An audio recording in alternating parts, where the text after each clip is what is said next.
The cameras caught nothing, but I saw him, crouched by the grave, scratching at the dirt. About 10 years ago, I worked at a cemetery. The money was good, and it was relatively easy. All I really had to do was drive around in my truck and make sure no kids were causing trouble. Every night was exactly the same, and by then, I had already gotten used to the creepy nature of the job. After a normal night of work, I got off around 6 a.m. and headed home. I didn't usually go to bed until around 11 or so. 30, I got a call from my boss. He asked me if I had seen anything last night, and I said no because I hadn't. He then told me that a grave had been defaced. I swore I didn't see anything though, especially not some group of kids, which are typically the culprit. Anyways, he asked me if I could come back and help him clean it, and I agreed, of course, because I kind of felt like it was my fault. When I got there, I realized I had underestimated how horrible these writings on the grave had been. This was not the usual small writing or anything. There was writing all over the stone, with horrible words and markings. What made it so much worse was that when we were cleaning everything off, I was finally able to read who the person was. I will obviously not say the name for privacy reasons, but it was a child, only 8 years old when he passed away, just a few months prior. I was filled with anger and sadness, unlike any I felt before. I mean, who does that to a kid? I stayed with my boss for a bit as we checked some surveillance footage. This cemetery was huge, though, and the only camera we had was on one building where the funerals were held, and it wasn't very big. And again, this was quite a long time ago, and cameras weren't what they are today. We didn't see anyone at all.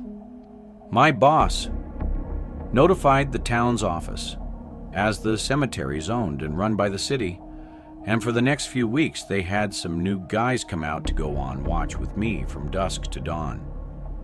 Those weeks went by without anything happening. Didn't see anyone or find any defaced graves. One of the guys rode around with me while the other one stayed near the entrance. I actually became good friends with my watch partner. We wondered and talked about what the defacer looked like. And after some time, it seemed like we'd never get to know. Nothing was really happening anymore. And it kind of seemed like a one-and-done type of screwed-up situation. Eventually, the other watch guards left due to the inactivity, and it was back to just me. Another week went by of nothing before something happened again. One night, as I had just started my shift and began patrolling, I drove all the way to the back of the cemetery, got out, and began my walk, which I had to start doing to see if any graves had writing or whatnot. As I was getting to about where the kid's grave was, I realized that something was off. I was a couple 100 feet away from the kid's grave, and it was pitch black, but something looked out of place. I stared in that direction for a whole 30 seconds, getting a little creeped out even. Then I started walking closer, shining my dim flashlight all around the area. Once I was just 100 feet away, I shined my flashlight again at the kid's grave.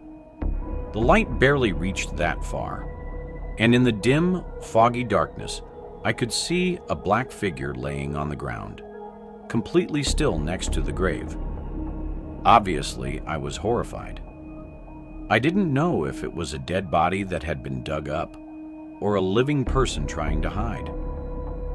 I stepped closer, slowly, and once I was maybe 40 or 50 feet away, I almost got a heart attack as the figure jumped up and sprinted into the dark field of graves, completely disappearing in the darkness. In just a few seconds, I stood in place, shocked, horrified, and confused. Once I got a hold of myself, I ran back to the truck and radioed for the police. Then, I went back over to the kid's grave. I warn you, what I saw was really disturbing. In front of the gravestone was a hole. It wasn't a big hole, nothing done from a shovel, but more like someone's hands. It didn't even go very deep, maybe just a foot. Either way, though, someone had tried to dig up this child's grave with their bare hands, and it made me sick. I'm not sure what the person was trying to achieve, and unfortunately, we never figured out who did it. But rest assured, it never happened again. The town hired 2 new people permanently, and one of us always kept watch over that grave specifically, while the other 2 scouted the area. The city also had more people on watch throughout the day as well. To this day, that's been by far the worst thing I've seen while doing graveyard work. No ghosts, no creatures, just horrible human beings. But first, did you know that 98% of people who watch my videos aren't subscribed? That means you. And yes, I am speaking specifically to you. Probably aren't. So now would be a great time to leave a like on the video and subscribe. Anyhow, I'm a community patrol officer for a neighborhood in southern Las Vegas. If you aren't familiar with this occupation, it's nothing like a police officer or anything. I'm just a regular 25-year-old that drives a small patrol vehicle around nice neighborhoods to make the residents feel safer. It's a pretty common thing around here, since there's a lot of rich neighborhoods right next to a violent city. On my patrols, I have to also report specific community violations. For instance, some housing communities require bushes to be trimmed every week, so if I see an overgrown bush, I have to report it and leave a note at the residence. It's petty, and I personally find it weird that people like to live in neighborhoods like that, but it gives me a job, so I can't complain too much. Anyway, I primarily work 8 p.m. to 3 a.m. It's an odd shift, but that's just how they schedule for some reason. I'd never seen anything strange before this incident. The only things I'd ever really see were groups of teenagers doing dumb shit at the parks at 1 a.m. But last week, I had something happen that was beyond disturbing, and I can't stop thinking about it. I was doing my regular patrol, which was a specific route we had to take during the middle, beginning, and end of our shifts. This was my mid-shift patrol, so it was about 10 p.m. and pretty quiet outside. During the drive, I have to check the community pools to make sure they are locked for the night. I pulled into the small parking lot and walked over to the gate. I quickly walked inside and checked the pool area to make sure nobody was still inside, then went back out and locked it. As I made my way over to my car, I noticed a hooded man sitting on one of the park benches not far from where I was. Both of his hands were in his pockets, and he seemed to just be staring at the ground. Honestly, I thought this dude was just waiting for his drug dealer or something, but I didn't know, nor did I really care. I got back in my car and continued on with my route. The community is large, and the routes take probably an hour to complete with no traffic. By the time I finished, it was just about midnight. For the next little bit, all I had to do was drive around the neighborhoods. I mindlessly moved the car through the streets for a while before finding myself back by the pool, to which I noticed that the man was no longer sitting on the bench. I slowed the car a bit, looking around the sidewalks in the park, purely out of curiosity, but I didn't see him anywhere. Not thinking much of it, I kept on. As I drove past the dark, empty park, I couldn't help but get an uneasy sense going through me. I don't know what it was, but something felt off. I continued for a few more minutes before pulling up to a stop sign and noticed the man on the side as if he was going to walk across. After a few seconds, I recognized him as the same hooded man from earlier. He slowly made his way across, but stopped halfway and turned to face me. Being only a few feet away, he quickly walked up to my window, trying to ask me something. I cracked the window slightly, and the man quickly asked me where a specific address was.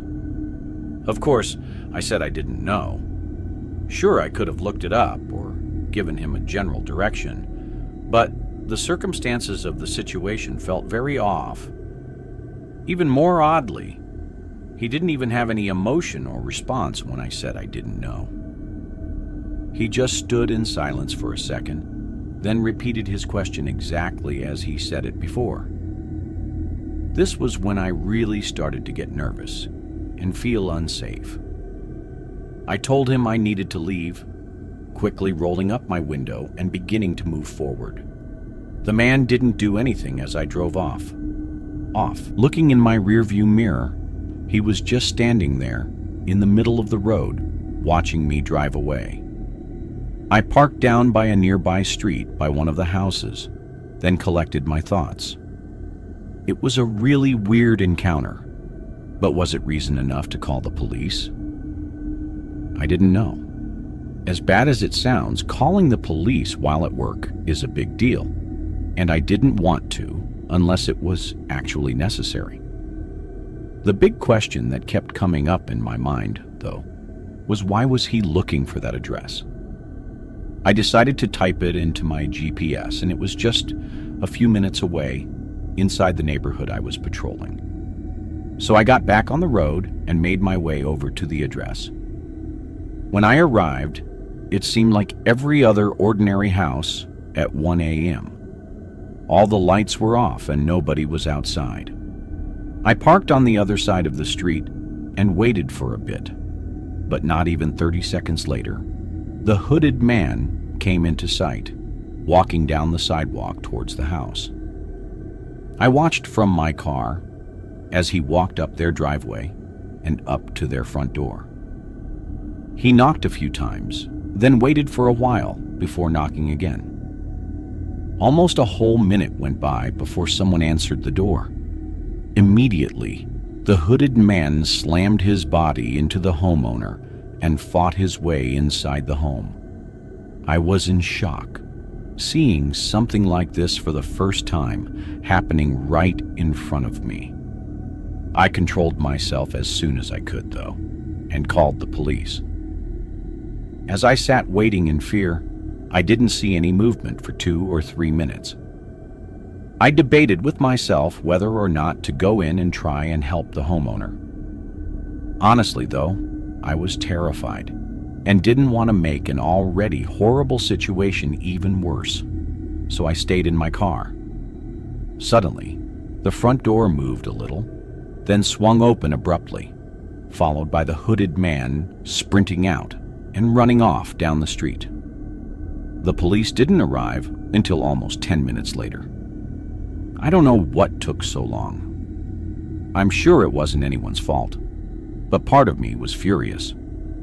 By then, the man was long gone, and the homeowner was laying inside, having been beaten so hard that he was unconscious.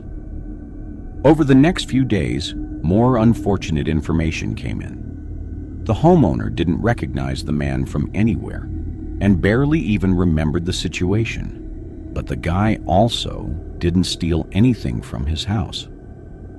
This was very unusual because the man had clearly known of the homeowner's address, and his only known goal was to hurt the homeowner. Thus, it didn't make much sense for the suspect to not be someone he knew. The whole thing was very strange, and it still makes me feel uneasy. It's only been a week since this happened, though, so hopefully more information comes up and the hooded man gets caught. I had recently graduated when this occurred a few years ago and was taking full advantage of my summer vacation. I had started working full-time at the high school where I had just completed my studies, since I needed the money for college. My family had asked me to accompany them to my grandparents' home in Virginia, but I had declined because I had already purchased tickets for a concert that was set to take place on the very day we had to depart. I didn't mind staying behind at all. I mean, what 18-year-old doesn't want a house to themselves for a full week? Furthermore, I had no concerns that my neighbors would complain about the parties or cause me any kind of inconvenience, because most of them were gone as well. I had a strong desire for some fried chicken that day, which took me out of the house. On my way back, there was an accident on the main road, causing a whole line of traffic. So I had decided to take a shortcut and was relying solely on Google Maps to get me home. I noticed a light turn on as I passed the mechanic shop along the route. It was another car, but this car had only one functional headlight, which was really weird. I distinctly recall finding it really odd that this automobile had abruptly turned on its light as I was passing, and I was even more alarmed when it departed behind me. But I was aware that I have a tendency to be paranoid, and that I frequently wonder if someone is watching me and whether they have malicious intentions. I dismissed the idea as a weird coincidence and moved on. I started to stress out as I got closer to my neighborhood and realized that the car was still following me. My fear was increased by the fact that I was low on gas at the moment. I had two choices at this point. Either I turn around and drive home while the strange car pursues, or I just drive about and see if it follows or not. Driving around, however, seemed to be a very dangerous alternative, because I wasn't sure what I would do if my car ran out of fuel in the middle of the road, leaving me trapped with this creep. I reasoned that I'd better take a chance in a familiar setting rather than on the side of a lonely, dusky country road. Once this was decided, I pulled onto my street and felt my heart drop as the car with one headlight turned directly behind me. At this moment, I thought I was doomed. I started pulling into my driveway because there was nothing else I could do, and to my absolute horror, they started to follow me up. Now that I think about it, I believe I should have called the police, but at the time I was so engrossed in my own thoughts that the idea never even entered my head. I might have contacted my dad, who would have gotten his rifle if he was home, but he and the rest of the family were 12 hours away at the time. I stopped and placed my car in reverse when the car started to follow me up the driveway. They reversed in response, but they also came to a stop at the bottom, thus blocking my way out. I started moving forward again, but everything just kept repeating. I drove, they followed, I reversed, and they blocked my exit over and over again a couple of times. Finally, I hurriedly pulled further up the driveway and swung my car around to confront them. They had already covered more than half of my driveway by this point. I was afraid, alone, and furious. I opened the car door and stepped out with my small pocket knife firmly in my right hand and my headlights blazing directly into their face because I've always been naturally paranoid, as I've already mentioned. I used to keep a small knife between my seat and the car door. I shouted at them, holding the knife out. I merely hoped that they would be panicked I think they might have believed I was a girl, or weak, or maybe had not expected me to react so aggressively. They backed out of my driveway, gradually and slowly made their way down the street. But then they parked their car by a neighbor's house down the road, and through the darkness, I could see someone get out. It was at this point that I began to think more clearly and quickly ran inside and called the police. I then went over to the front window, looking out of the dark neighborhood streets, but couldn't see any movement. My adrenaline was fading, and I began to panic even more than I was when I was standing in the driveway. Just then, footsteps were heard running around the outside of my house, followed by a nearby window, shaking as I tried to forcefully open it. I was terrified and losing my mind in the panic of the moment. The man continued to run around the house, testing every door and window, trying to force them open. I knew I kept everything locked, but I was worried he may still find a way to break in. I ran upstairs and locked myself in the bedroom, then called 911 again to ask for an update. I was thankful to hear that they were in the neighborhood, less than a minute away. The man began banging against the front door, yelling for me to open it. 2 cop cars pulled into the driveway just in time, though, and surprisingly, the man didn't run or anything. I washed through the windows as they put him in cuffs. Then I made my way outside to greet the officers. The guy was trying to convince one of the cops that he wasn't doing anything wrong, but of course the cop wasn't buying it. Anyway, long story short, it turned out the man was heavily under the influence of both drugs and alcohol at the time. He never explained what his plans for following me or trying to break into my house were, but considering his state, it couldn't have been good. Luckily, I don't have to worry about seeing him for a long time. If you enjoyed this video, don't forget to hit the like button and subscribe to the channel for more amazing video. Turn on the notification bell so you don't miss any updates. All right, that's it for today. Take care, and I'll see you in the next one.